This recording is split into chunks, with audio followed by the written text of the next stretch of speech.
ഉയർത്തെഴുന്നേറ്റ ക്രിസ്തു ആദ്യമായി പറഞ്ഞ വാക്ക് സ്ത്രീയെ നീ കരയുന്നത് എന്ത് എന്നായിരുന്നു. ഇന്ന് അനേകർ കരയുകയാണ്. ബഹുലക്ഷങ്ങൾ, കോടാനുകോടികൾ, കരച്ചിലിൻ്റെ ഒരു ലോകം. സമാധാനം എവിടെയുണ്ട്? സന്തോഷം എവിടെയുണ്ട്? ആശ്വാസം എവിടെയുണ്ട്?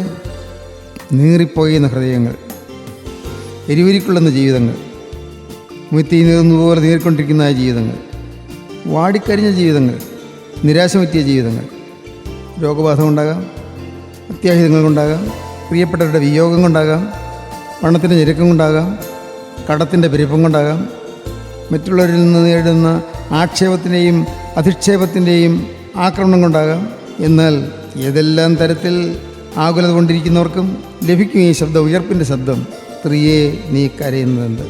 കരയുന്നത് എന്ത് എന്ന് ചോദിക്കുന്നവൻ കരച്ചിൽ മാറ്റാൻ ശക്തിയുള്ളവനാണ്. കരച്ചിൽ മാറും, ദുഃഖം മാറും, വിഷാദം മാറും, ആകുലം മാറും, നിരാശ മാറും. പ്രത്യാശ ഉദയ സൂര്യനെ പോലെ ഉദിച്ചുദിച്ച് ഉയർന്നു വരും. വിശ്വാസം വർദ്ധിക്കും. വിശുദ്ധിയുടെ ദൈവശക്തി കയ്യിലേന്തും. ഹല്ലേലൂയ, ദൈവത്തിന് സ്തോത്രം. ഇപ്പോൾ ക്രിസ്തുവിനായി ഉള്ളം തുറക്കുകയും ഉയർത്തെഴുന്നേറ്റം ശീതമ്പുരാനെ നീ എൻ്റെ ഹൃദയത്തിലേക്ക് വരണമെന്ന് പ്രാർത്ഥിക്കുകയും ജീവിതം പുതുതായി തീരും. കണ്ണീര് തോരും, ദുരിതങ്ങൾ തീരും, യാതനകളെല്ലാം അവസാനിക്കും, പുതിയ ജീവിതം തുടങ്ങുകയും. ദൈവത്തിന് സ്തോത്രം. കർത്താവായ യേശു ക്രിസ്തുവിൻ്റെ രണ്ടാമത്തെ വരവിന് വേണ്ടി നിങ്ങളെ ഒരുക്കുന്ന പരിശുദ്ധാത്മാവിൻ്റെ നൽവരം നിങ്ങൾക്ക് ലഭിക്കട്ടെ.